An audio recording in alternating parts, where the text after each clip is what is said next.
L'OM enfonce encore le PSG à moins d'une semaine du choc contre le Bayern en Ligue des Champions, le frère de Léo Messi qui met le feu au Barça et les galères qui continuent pour Hugo Lloris en Angleterre, c'est le programme du journal du foot numéro 1238. L'aventure s'arrête là pour les Parisiens en Coupe de France. L'OM a validé son billet pour les quarts de finale de la compétition mercredi soir en dominant le PSG 2-1 dans un stade Vélodrome en fusion. Un match à très haute intensité d'un niveau Ligue des Champions. Alexis Sanchez a ouvert le score sur penalty. Égalisation de Sergio Ramos de la tête avant le coup de canon de Malinowski en seconde période. Au coup de sifflet final, on a vu un Marquinhos très remonté lâcher un avertissement à ses partenaires. Il nous a manqué beaucoup de choses. C'est le moment de fermer notre bouche, on sait qu'on doit beaucoup s'améliorer si on veut faire de belles choses cette saison. Un titre qui s'en va, ça fait mal, on est dégoûté, a lâché le capitaine parisien. Igor Tudor, lui, a salué la prise de parole de Dimitri Payet après cette victoire. Le meneur de jeu olympien, qui n'est pas entré en jeu, a lâché des mots très forts dans le vestiaire. Il a dit de belles choses. À la fin, il a parlé d'orgueil et rappelé que nous avions seulement passé les huitièmes de finale. Maintenant, il faut gagner tous les matchs, a expliqué Tudor à propos de ce discours de leader. Lyon, Toulouse, Nantes, Grenoble, Rodez et Annecy ont validé leur billet pour les quarts de finale de cette Coupe de France.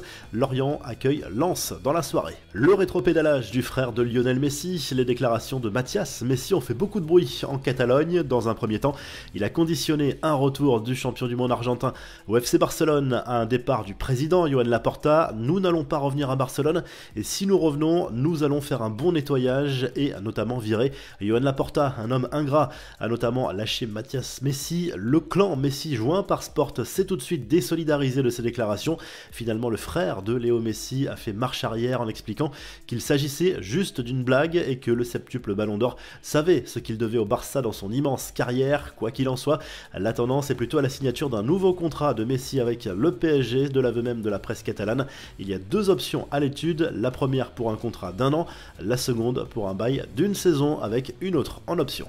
On passe aux enfants, bref, des nouvelles d'Hugo Lloris. Le gardien français sera absent finalement des terrains de 6 à 8 semaines en raison d'une blessure à un genou contractée lors du dernier match contre City. Pas de retour sur les pelouses de Première Ligue avant le mois d'avril. Qui sera sacré meilleur gardien du monde? L'Argentin Emiliano Martinez, le Marocain Yacine Bounou et le Belge Thibaut Courtois sont en concurrence pour le trophée The Best. Les Brésiliens Ederson et Alisson ont été écartés par un panel d'experts. L'an dernier, c'est le Sénégalais Edouard Mendy qui avait été sacré.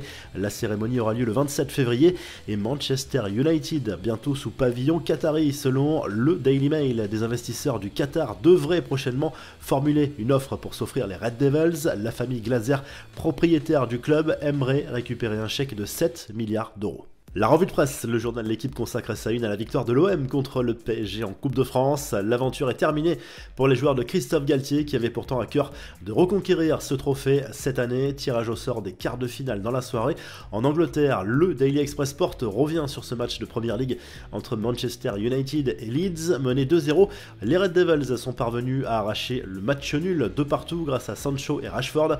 Les Mancuniens sont sur le podium mais sous la menace de Newcastle qui compte un match en moins. Et en Espagne, le journal AS salue la victoire du Real Madrid privé de Benzema en demi-finale de la Coupe du Monde des clubs face aux Égyptiens d'Al Ahly, un succès 4-1 grâce à des buts de Vinicius, Valverde, Rodrigo et Arribas. En finale, les merengues affronteront les Saoudiens d'Al Hilal. Si le journal du foot vous a plu, n'oubliez pas de liker et de vous abonner pour qu'on se retrouve très rapidement pour un nouveau journal du foot.